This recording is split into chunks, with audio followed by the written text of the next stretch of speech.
Right, so if Israel think they can get away with underhanded and deceitful claims and accusations designed to sway public opinion against another country, then they're barking up the wrong tree once again when the nation on the receiving end of their latest batch of lies happens to be Egypt. Egypt has recently reinforced its border on the other side of Gaza's southern border, which had Israel screaming at the time about Egypt violating the Camp David peace accords by doing so, the peace treaty that exists between Egypt and Israel that ended their wars with each other in 1979. But now they are apparently claiming further reinforcement and demanding something be done about Egypt's increasing warmongering as they see it. The thing is, though, there's no evidence at all that Egypt has further increased its presence on the other side of the Gaza-Egypt border. And it's incredibly hypocritical of Israel to complain of threatening the Camp David Accords anyway, since their nigh-on year-long occupation of the Philadelphia corridor, that buffer zone between Gaza and Egypt, forbidden to Israel, has been the single most serious and ongoing violation of those peace accords. A move that Egypt has tolerated despite that in the name of negotiation and mediation to bring about a permanent ceasefire and end to Israel's atrocities in Gaza. But with these latest accusations, the prospect of peace grows ever more distant, and Egyptian patience is fraying as Israel's Egyptian attacks appear designed with a sinister purpose behind them. Right, so the Camp David Accords of 1978, which were implemented the following year, have long been a cornerstone of Middle East stability, ensuring peace between Egypt and Israel was maintained, and has been for over 4 decades now, a pretty long time, and don't I know it, frankly. I feel it today, to be honest with you, because I popped into the world in the same year. Yet today, Israel is engaging in a brazen campaign of hypocrisy with regards to this, weaponising it, accusing Egypt of violating that treaty by maintaining troops as they are in the Sinai Desert, the Egyptian side of the Gaza borders, that is, while simultaneously occupying, as they do, the Philadelphia corridor in direct breach of the same agreement. Worse still, though, Israel has now annexed the entirety of Rafah, or rather what is left of Rafah. It has basically been wiped from the map now, hasn't it? A 3,500-year-old city wiped away by a 77-year-old occupying regime, now constructing a new militarised buffer zone between Rafah and the rest of Gaza, carving the strip up. Israel now occupying apparently some 50% of the Gaza Strip, with the entire population being squeezed into a smaller and smaller area, all further entrenching its illegal presence and begging the question what is actually going to end up happening to all of these people still alive in Gaza. At the same time, though, Egypt has, of course, been a key mediator in proposing new ceasefire plans for Gaza, keeps coming out with new options, plans, the most recent of which Hamas has again accepted, but Israel has rejected again, and they've got a new one as it happens, which I'll go into in a moment. But instead of engaging in good faith diplomacy, Israel is escalating tensions instead. They've got a plan of their own, making false accusations against Egypt and attempting to drive a wedge between Cairo and Washington. This is certainly the view some experts in Egypt are thinking is going on.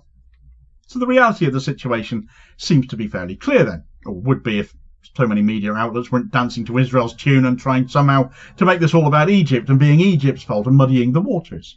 Israel is the prime violator of the Camp David Accords, not Egypt, and the only reason those accords still hold is because Egypt have deemed it so. But those troops that have been positioned in the Sinai are a warning that their patience over such matters is not indefinite.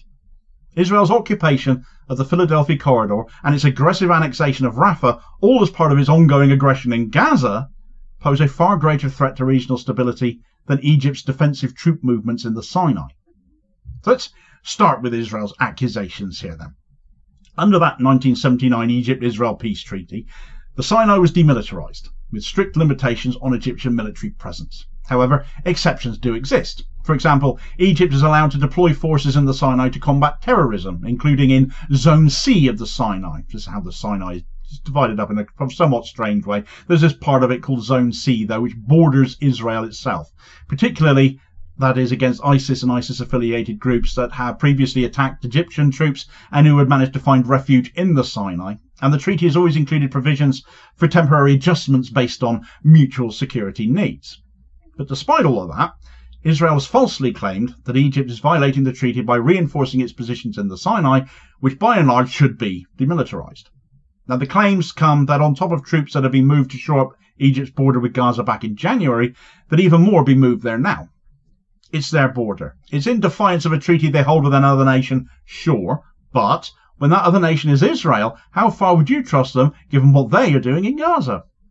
The fear Egypt has had for a long time has always been the expulsion of the Gazan people into the Sinai desert by Israel. And with Trump saying to Egypt and Jordan, you're going to take them, and we're both sharing borders with Israel, who can blame them for thinking Israel figured they could get away with forcing the matter and just expelling these people into Egyptian or Jordanian territory and forcing those countries to deal with them, even though both nations have said, no, we're not going to take them, or very few of them, shall we say.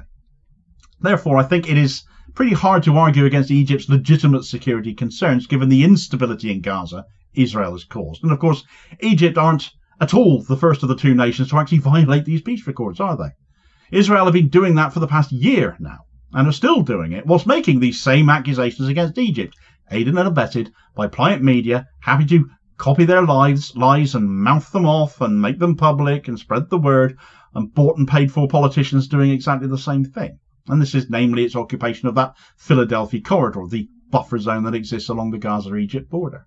Exactly like the Sinai Peninsula, the Philadelphia corridor was designed under the Camp David Accords as a demilitarized area as well. Yet in early 2024, Israel illegally seized control of it, claiming it was necessary to prevent arms smuggling. It have continued to maintain illegal armed control of it ever since. And this is a blatant breach of the treaty, yet Israel has of course faced no consequences from the US or other Western allies, nor from Egypt, who have tolerated it for the sake of negotiation and peace. Now matters have worsened as Israel falsely accused Egypt of stoking tensions, since Israel has now annexed all of what was once Rafah, forcibly displacing everyone living there, and have set about building a new militarized corridor between Rafah and Khan Yunis, further cutting off Gaza from Egypt and entrenching Israeli control over the Philadelphia corridor, over a much larger area, over much of Gaza beyond that now as well. So we have a situation where Israel is digging in and making the situation even worse, making the violations of the peace treaty arguably even worse, and remaining set to occupy a demilitarized zone it does not belong in, or violating those accords with Egypt, whilst accusing Egypt of actually doing that very same thing, all at the same time, crying victim whilst being guilty of the very same action. It truly is Israel 101, isn't it? Plus, by making accusations such as these about a mediating and negotiating presence, you undermine relations between the two states as well. And this might be intentional on Israel's part, especially with the media propaganda campaign going with it. Because if they can sway public opinion against Egypt as well, as if Egypt are doing something wrong to Israel, it could allow Netanyahu, bent on ethnic cleansing as he now is, because it is what his far-right coalition partners now want and what Donald Trump continues to advocate for, and win him support to do what Egypt fears most, and that is to flood the Sinai with the people of Gaza. So Israel's presence in the Philadelphia corridor is becoming more and more intolerable, as negotiations get at nowhere, all the while undermining Egypt's control over its own territory. Having brought Trump into the conversation here and now, though, it would be remiss of me to not cover the effect all of this could have on US-Egyptian ties. Let's look at it from that angle, or effects that would be more meaningful if the US weren't led by a despotic orange man baby, because Israel's sanctions are also going to strain Egyptian-US ties, which I'd be confident would be a lot stronger with anyone in charge other than Donald Trump. Pro-Israeli media outlets have pushed narratives suggesting that Egypt's new plan for a ceasefire and for peace amounts to cooperating with Hamas, since they have been accused of smuggling weapons across the border, and Hamas have already agreed to their latest plans already, all whilst those peace treaties continue to be violated, which Israel, of course, started and have done so for far longer. It isn't really in the US's interest to get on the wrong side of Egypt either, though, and this was somewhat made clear even by Trump when he cut all international aid upon becoming president again to every country going except for Israel and for Egypt. The US relies on Egypt for regional stability and solid, efficient trade links, as Egypt controls the Suez Canal. It relies on Egypt's actions, notably in the Sinai for counter-terrorism purposes, as I've already gone over, and of course their role in mediation in Gaza ceasefires, not least coming up with ceasefire plans that have won widespread support, just not from Israel or the US, who are both bent on forced displacement of the Gazan people right now, which Egypt will not support. So while Israel continues its assault on Rafah, continues its assault on the rest of Gaza, Egypt has proposed multiple ceasefire plans, including one recently accepted by Hamas. An excerpt on this, as reported by Resistance News Network, which reads, "The terms of the proposal are largely intermediate between the two previous proposals," referring to the previous Egyptian proposal and the US proposal by Steve Witkoff. "The release of 9 living captives, including the American soldier, 3 bodies of captives, and the release of 300 Palestinian prisoners, 150 with life sentences, release of 2,220 Gazan detainees, and increasing the number of days of the truce to 70 days. This includes negotiations on the transition to Phase 2 negotiations, permanent ceasefire and withdrawal, opening of crossings, and information on all remaining captives. Israel has refused to enter Phase 2 of negotiations, and in its counteroffer stipulated that negotiations wouldn't begin until after the temporary ceasefire period, while Hamas insisted that the negotiations conclude during the period, previously offered as 40 or 50 days. Currently, French President Macron is meeting with Egyptian and Jordanian leaders Sisi and Abdullah, while Trump and Netanyahu are meeting in Washington. Macron stated that the Palestinian Authority must lead Gaza and opposed the displacement of Gazans. Additionally, the United Arab Emirates and Zionist foreign ministers met yesterday. On Saturday, a delegation from Fatah, including Jibril Rajoub and ex-PM Mohammed Shtaya, made a surprise visit to Egypt, where Egypt affirmed its full support for the Palestinian Authority and rejected displacement plans.